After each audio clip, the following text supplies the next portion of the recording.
Okey, terima kasih. Sekarang kita akan memulakan forum kita pada malam ini. Sebelum itu saya juga ingin mengucapkan terima kasih kepada semua yang hadir pada malam ini, dari gabungan-gabungan pekerja, orang persendirian, dan juga terima kasih kepada pihak media yang turut sama hadir pada forum kita untuk malam ini. Okey, sebelum kita pergi seterusnya kepada forum kita, saya ingin memperkenalkan panelis-panelis yang ada pada malam ini. Yang pertama ialah yang berbahagia Datuk Syafiee Mamal. Datuk Syafiee merupakan Presiden Majlis Rangkaian Kesatuan Sekerja Antarabangsa Malaysia, UNI MLC. Beliau juga adalah mantan Timbalan Presiden Kongres Kesatuan Pekerja-Pekerja dalam Perkhidmatan Awam (QPEX), mantan Timbalan Presiden Kongres Kesatuan Pekerja Malaysia (MTUC), dan juga mantan Presiden Kesatuan Pekerja-Pekerja Kebangsaan Telekomunikasi Semenanjung Malaysia (NUTE). Panelis kita yang kedua adalah saudara Muhammad Saleh. Beliau adalah Setiausaha Eksekutif Gabungan Sekerja Elektronik di wilayah selatan, dan juga General Counsel untuk MTUC dan Bendahari MTUC Johor. Yang seterusnya, panel kita yang ketiga, saudara Panel Selvam, aktivis masyarakat yang pernah terlibat dengan perjuangan masyarakat melalui Kumpulan Insan, Biro Buruh, Suara Warga Pertiwi, Insan, Jawatankuasa Sokongan Peneroka Bandar, dan beliau juga merupakan ahli Jawatankuasa Pusat Parti Sosialis Malaysia (PSM). Merujuk kepada pelibatan beliau dalam kesatuan, kita tengok banyak sekali, iaitu Kesatuan Pekerja-Pekerja Dawata, Kesatuan Pekerja-Pekerja Flextronics, Kesatuan Eksekutif Kelab Semenanjung Malaysia, dan sekarang bersama Kesatuan Pekerja-Pekerja Swasta, Perkhidmatan Sokongan Hospital-Hospital Kerajaan Semenanjung Malaysia sebagai Pegawai Perhubungan Perusahaan. Okay. Dan seterusnya, dari Malaysia Timur, kita ada Puan Margaret Chin Satpeng, Presiden Sabah Banking Employees Union, agak lama, dari September 2002 sehingga sekarang, Vice Chairperson for Malaysian Trade Union Congress (MTUC) Sabah Division semenjak tahun 2012, Supreme Council Committee of Federation of Trade, Committee for Union of Employees in Banking and Financial Institution bermula tahun 2002 sehingga sekarang, Committee for Women Committee Represent Malaysia in Union Network International Global Union for Asia Pacific Region. Okay. Selamat datang. Seterusnya, panelis kita yang terakhir iaitu Puan Wardah Ibrahim, merupakan wakil kepada golongan pekerja kontrak. Puan Wardah berasal dari Kanga Perlis dan mempunyai pengalaman bekerja sebagai pekerja pembersihan selama 5 tahun. Dan untuk tahun ini, Puan Wardah telah masuk tahun ketiga untuk bekerja sebagai pekerja pembersihan di sebuah sekolah kerajaan di negeri Perlis. Okey, so itu adalah barisan panel kita untuk forum pada malam ini. Jadi untuk memulakan forum kita ini, saya ingin membuka satu soalan kepada yang berbahagia Datuk Syafiee, iaitu apakah realiti isu kaum pekerja hari ini dan apakah harapan pekerja kepada kerajaan dan juga negara. Silakan Datuk. Ya, terima kasih Saudara Wan dan ahli-ahli panel sekalian. Kita ambil daripada satu sudut keadilan pada hari ini. Bila kita lihat negara kita telah maju dengan pelbagai cabaran yang kita sedang hadapi, ada yang kaya raya, ada yang hidup mewah dan sebagainya. Dalam pada waktu yang sama kita lihat bahawasanya ada satu golongan yang terpinggir. Jadi nampak seperti hari ini tidak ada balance, tidak ada balance daripada segi kekayaan, tidak ada balance daripada segi undang-undang, dan juga tidak ada balance daripada segi keadilan. Jadi apa yang perlu kita lihat pada hari ini, pertama, kalau kita nak imbas kembali kepada gerakan kesatuan sekerja contohnya, kita tahu ada lebih kurang 14 juta yang boleh menjadi ahli, akan tetapi yang telah menjadi ahli sehingga hari ini kurang lebih bawah pada 10%. Itu trade union ya. Union yang mempunyai bargaining power, yang boleh negotiate dan boleh berunding dan lain-lain kita boleh buat. Hanya 10% saja yang telah diorganize. Makna kata, lagi 90% tidak pekerja-pekerja di Malaysia tidak mempunyai berkesatuan atau tidak mempunyai kesatuan sekerja. Bayangkanlah, sudah 64 tahun kita merdeka, ada hanya kurang daripada 10% mereka yang telah menjadi ahli kesatuan, apatah lagi 90% yang tidak berkesatuan.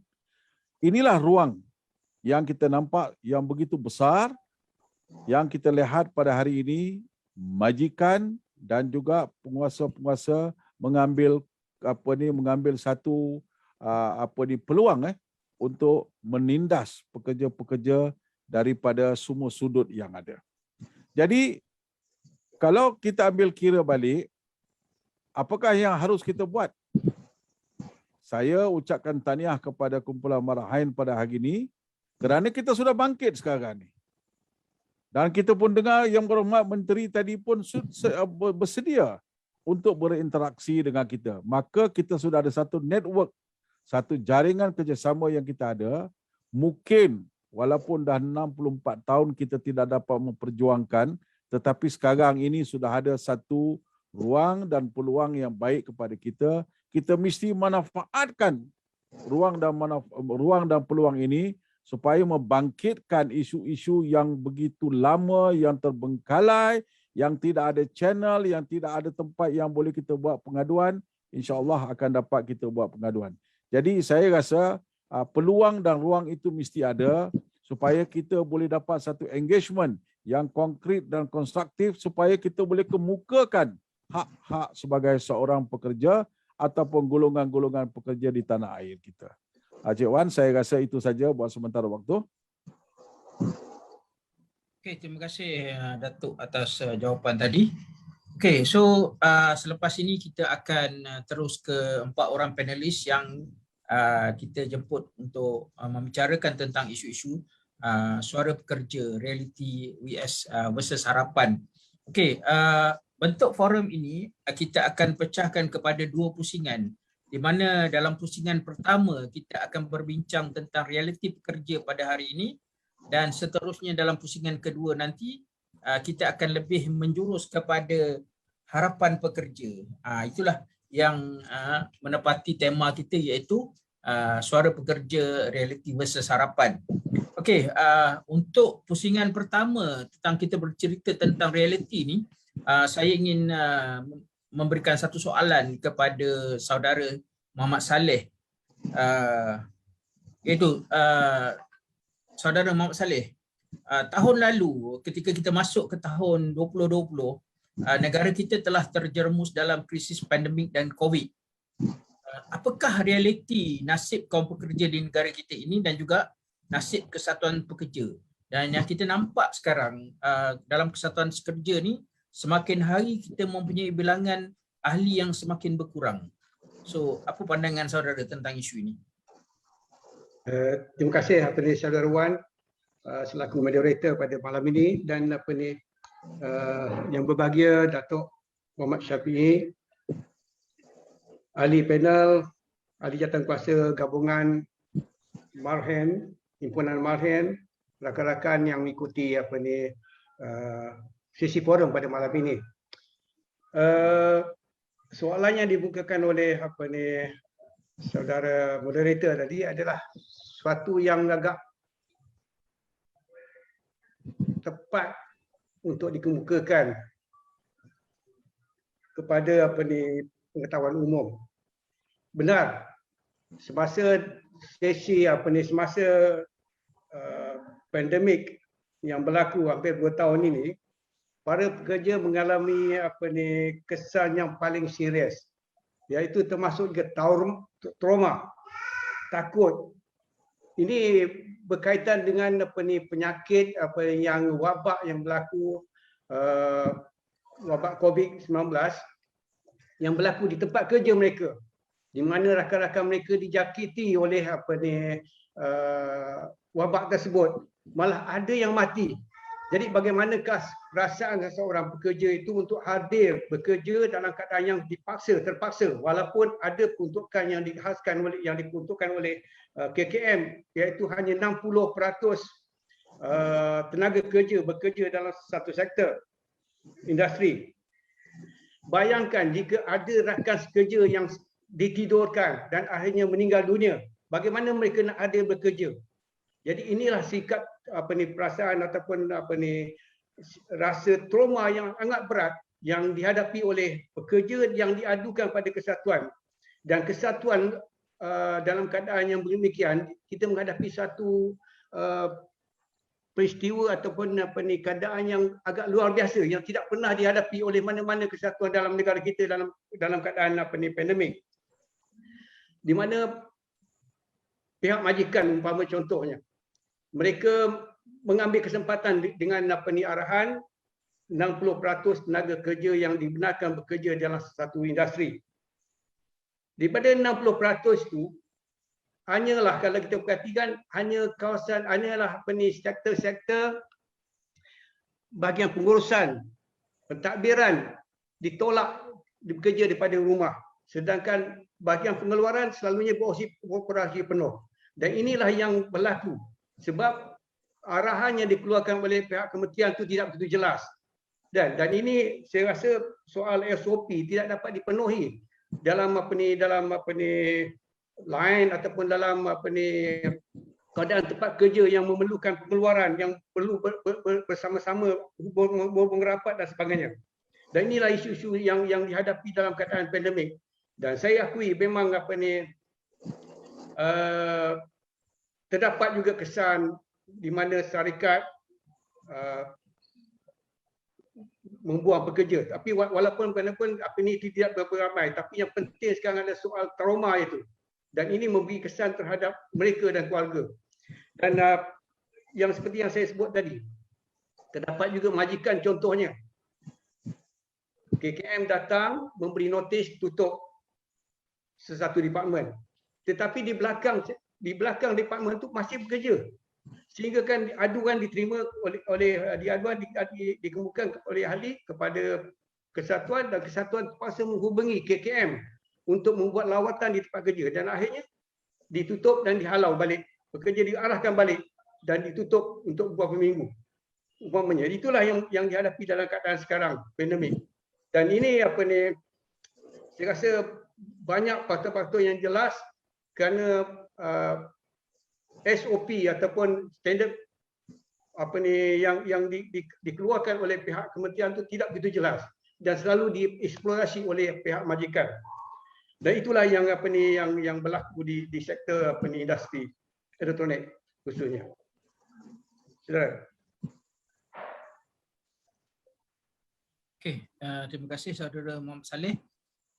Seterusnya kita pergi ke soalan yang kedua. Soalan ini kita tujukan kepada Puan Margaret Chin. Okey, untuk Puan Margaret, pada pandangan Puan Margaret lah, sebagai seorang yang tinggal di Malaysia Timur dan juga sebagai seorang pemimpin kesatuan bank, di mana kita tengok persepsi terhadap pekerja bank ni, kita beranggapan bahawa nasib mereka lebih baik dari berbanding pekerja-pekerja lain.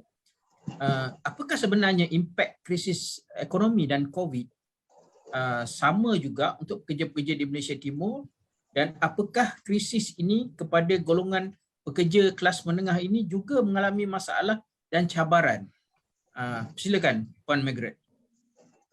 Okey, selamat malam kepada yang berbahagia, Datuk Syafiq Makmal, dan juga semua hadirin dan juga panelis ya. Okey, mengenai impak krisis ekonomi itu krisis kan terhadap pekerja bank. dari mula lagi di Sabah sini kami kekurangan itu mask, ya, itu tidak cukup di Sabah, dan juga tidak cukup itu sanitizer, semua tak cukup. Jadi apa terjadi kepada kami semua? Kami terpaksa, ya, sampai ada orang itu masa terpaksa cuci dan mau hang, ya, keringkan di luar lah, sampai dicuri orang. Ada case-case berlaku macam begini, ya. Sangat pada mula-mulanya pada bulan Mac, April, Mei, Jun, ya, 4 bulan itu kami amat sengsara karena itu kali pertama, ya, di kesatuan kami terpaksa hari-hari menerima aduan dari member-member, kan, ahli-ahli, mereka kekurangan ini mask, ya, yang mereka semua takut, mau pergi kerja karena pekerja bank adalah di essential workers, ya, mesti pergi kerja lah. Jadi, dan juga kami semua juga terpaksa menemui pelanggan dari berbagai jenis kategori. Ya, kami pun tidak tahu sama ada mereka ada karena kekurangan itu termometer, kan. Jadi kadang-kadang ada bank, kan, pada mula-mulanya mereka tidak cukup, dia dapat kasih sukatkan suhu, ya. Jadi itu macam huru-hara lah, semua tunggang terbalik. Nasib, ya, sangat nasib baik kami bekerja sama dengan bank. Kami hari-hari macam setiap hari kami terpaksa, kan, macam mau WhatsApp group, kan, dengan itu management bank, kan, cakap okey, mana ada masalah, kami banyak dialog dengan itu bank lah, macam mana kami mengatasi semua masalah, ya. Tetapi biarpun bekerja bank, kami menerima gaji dan juga faedah, ya. Tetapi itu bekerja mereka masih mau ada pergi bekerja juga, Pak. Jadi itulah ramai mereka sengsara mentally, ya. Itu mental ada dalam trauma, karena mengikut kami punya statistik, kan, kami pada tahun lalu banyak kami punya pekerja, kan, jangkit COVID, ya, jangkit itu COVID. Nasib lah, ya, tiada yang case-case yang yang kurang yang kematian lah, ya. Tapi ada case yang macam put on sleep, kan, semua itu ada. Jadi kami memang hari-hari kami pun ikut perkembangan kami punya ahli, dan juga bekerja selain bekerja bank, kami pun juga, karena kami kesatuan, kan, kami pun juga ada tolong pekerja lain juga, termasuk pekerja asing, ya. Okey, dalam masa krisis ini juga golongan pekerja bank banyak menemui cabaran, ya, masalah macam digitalization, ya, karena pandemik ini mempercepatkan bank buat transformasi dan juga mengalihkan perniagaan menggunakan elektronik macam e-banking, e-wallet, online, ya. Sekarang kami punya pelanggan, kan, mereka pun tidak mau pergi bank sudah. Mereka lebih selesa pakai menggunakan online, ya. Jadi terpaksalah bank semua mereka kurangkan, dengan ini akan kurangkan itu pekerja bank, ya. Jadi job security, ya, keselamatan kerja kami memang bank, kan, memang kami punya kerja dalam masa yang kami merasa 2-3 tahun yang masa depan, kan, kami memang boleh nampak banyak pekerjaan akan hilang, ya. Selain itu kesihatan mental, ya, yang menyebabkan banyak pekerja di bank, kan, depression, anxiety, semua ada, ya. Kami pun terpaksa dialog dengan bank, kan, macam mana supaya mereka tidak begitu rasa depres, kerana bekerja bank selain mau jaga dia punya, kami semua mesti jaga prestasi tahunan kan dengan KPI lah, sales target lah, dan juga mesti mau beli perkhidmatan yang baik kepada pelanggan kan. Jadi macam kami ada itu masa macam 5 minit atau 3 minit mesti kami serve satu customer, dan juga mesti cross sell itu sales kan, semua itu credit card. Jadi mereka semua macam perasaan yang amat teganglah dia punya perasaan ya. Dan juga ada yang work from home kan, kerja di rumah kan, mereka pun juga karena 24 jam kan di dalam rumah dengan belum ada sedia macam wifi pun kurang baik, semua itu kan akan menyebabkan mereka depression, banyak case lah di bank ya. Dan juga sekarang cabaran untuk bekerja di bank kan macam multitask ya, mengambil berbagai tugas dan juga dihendaki mesti pandai menyelesaikan masalah. Kalau ada pelanggan datang minta bantuan ya mesti semua pun mau tahu lah, dan juga mau buat keputusan. So sekarang memanglah banyak cabaran untuk bekerja bank. Ya, ini saja boleh saya kongsikan buat sementara. Thank you. Okey, terima kasih Puan Margaret. So kita telah melihat cabaran-cabaran yang dihadapi oleh pekerja-pekerja bank dalam situasi pandemik ini. Okey, seterusnya soalan kita kepada orang yang memang mempunyai pengalaman yang luas dalam bidang kesatuan, itu Saudara Selwam. Majoriti pekerja di negara kita ini tidak berpersatuan dan juga berada dalam sektor yang informal atau pekerjaan yang tidak ada jaminan kerja. Contohnya seperti dalam sistem kontrak yang kita bincangkan. Apakah realiti pekerja pada tahun ini, tahun 2021 ini berbanding dengan pekerja pada zaman-zaman sebelum 80-an? Adakah kehidupan kaum pekerja semakin terjamin pada hari ini? Terima kasih saudara. Dan selamat petang kepada saudara-saudara yang hadir. Apabila kita membincangkan soal kerja kontrak dan job security itu, soalan yang lebih tepat adalah adakah sistem kontrak, kerja kontrak ini baru kepada suasana Malaysia? Jawapannya tidak. Kerja kontrak ini bukan baru dan tidak baru wujud selepas 80-an. Ia kalau mengikut peralihan masa dan ke belakang pada tahun 60-an, awal 60-an, 62, 63 khususnya, satu perjuangan yang begitu hebat telah dilancarkan oleh Kesatuan RAM, Railway Men's Union of Malaya.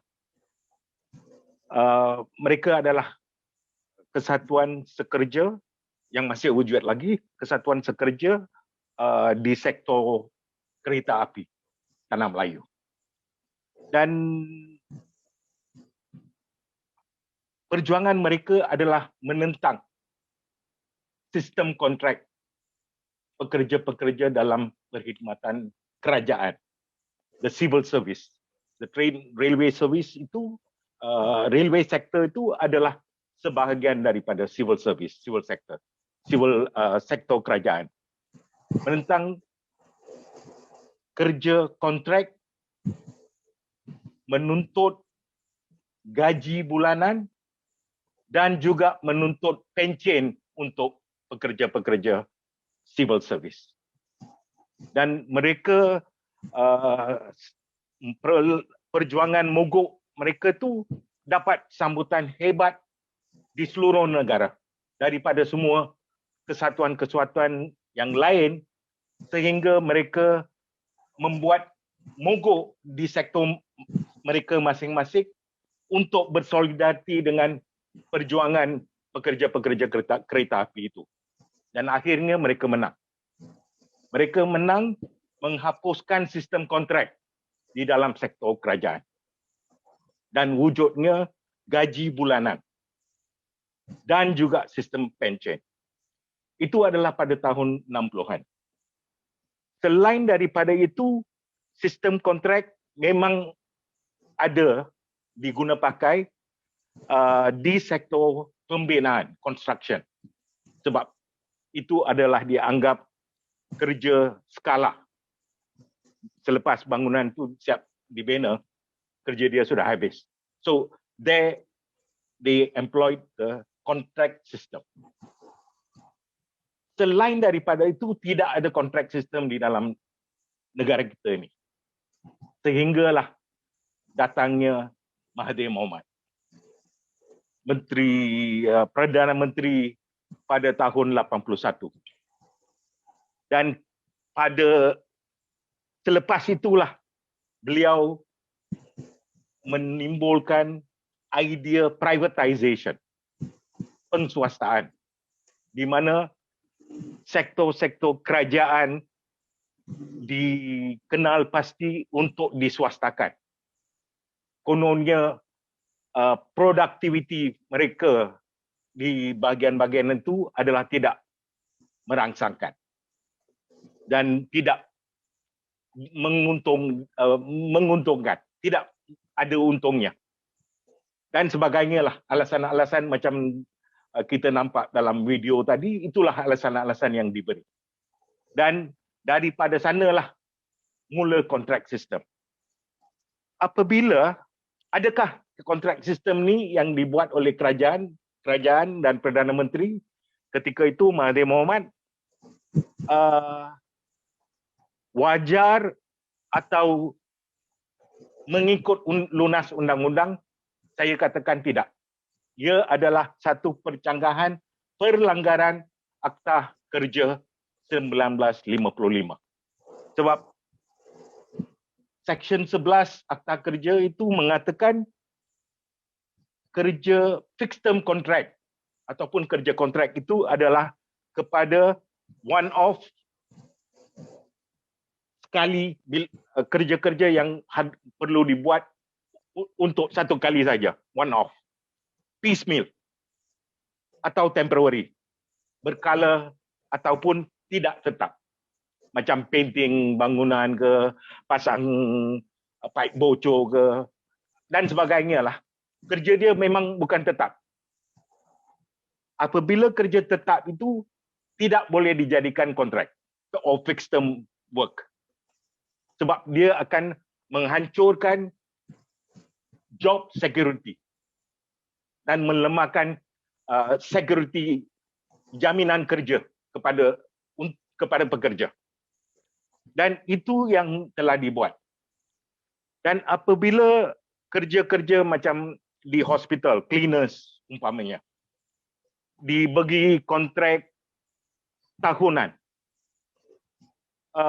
mengikut kontrak yang diberi kepada kontraktor ataupun kontraktor memberi kepada subkontraktor. Ada beberapa lapisan dia. Bermakna juga duit yang harus sampai kepada pekerja secara langsung tu ditiris dalam beberapa lapisan. Dan akhirnya yang rugi adalah pekerja. Dan yang itu jelas kita dapat lihat dalam kes-kes pekerja pembersihan di hospital di kawasan utara, di mana kontraknya dibagi kepada agenta UEM dan daripada sana kepada agenta Mediserve dan disubkontrakkan kepada agenta UEMS. So dalam keadaan ini kita ada kesatuan di hospital, sektor pembersihan hospital ni. Dan apa yang telah berlaku adalah union busting.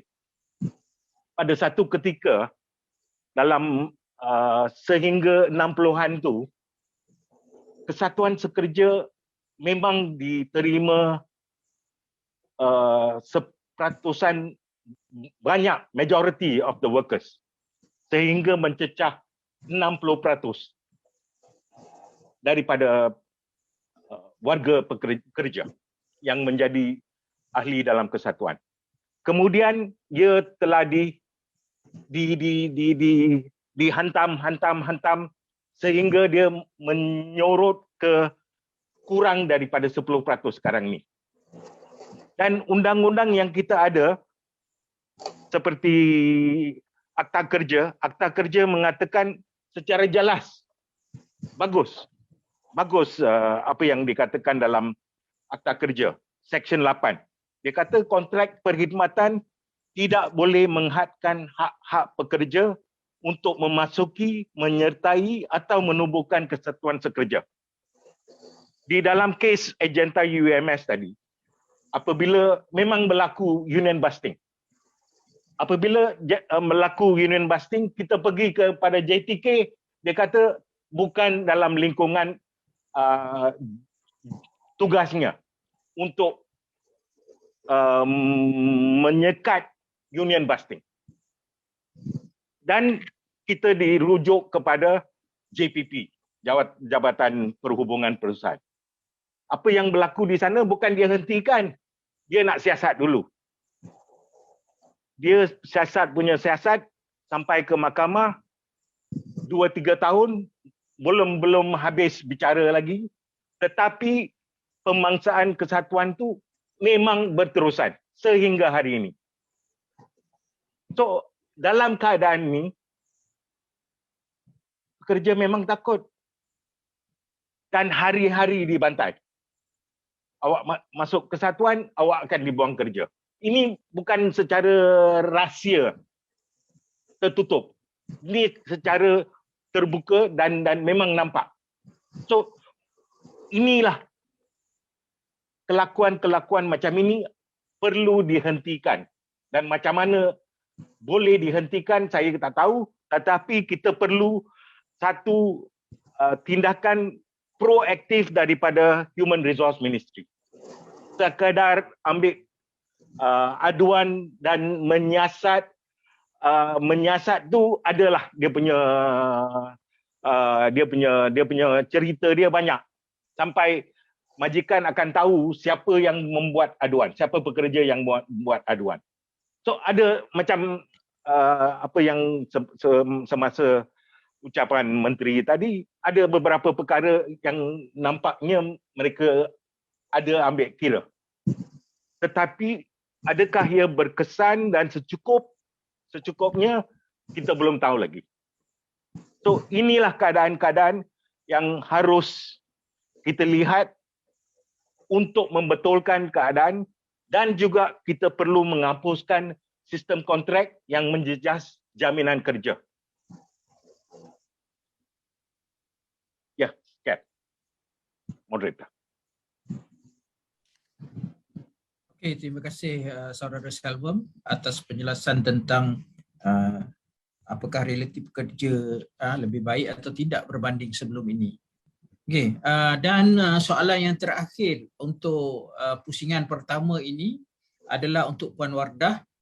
Okey, Puan Wardah sebagai seorang pekerja pembersihan di sekolah yang mendapat gaji minima yang rendah dan juga berada di bawah sistem kontrak, apakah realiti cabaran dan masalah yang dihadapi oleh pekerja seperti Puan Wardah, dan apakah cabaran yang dihadapi oleh Puan Wardah dalam suasana kerja kontrak ini? Silakan. Ya, terima kasih. Semua malam saya mewakili sahabat-sahabat rakan-rakan saudara semua pada malam ini menyuarakan cabaran dan yang kami hadapi semua memang banyaklah. Terutama sekali cabaran jaminan kerja kami yang tidak tetap ni, biasa yang berubah-ubah sistem kontrak ni setiap 2 tahun atau 3 tahun kami akan bertukar kontrak dan kami akan sign kontrak dan kontrak akan tamat lah. Begitulah seterusnya. Jadi memang masalah lah pada kami semua setiap kali bermulanya kontrak dan setiap kali bila habis kontrak lah. Masa sistem kontrak ni banyak yang tak tulus lah. Kami merasakan sistem kontrak ni banyak dari segi penugasan. Sistem kontrak ni banyak sangat mencabuli hak asasi pekerja lah. Kami banyak kehilangan faedah semua daripada segi tiada kenaikan gaji masih di tahap yang minima, ketenangan gaji seperti sudah BSP tidak dijarum.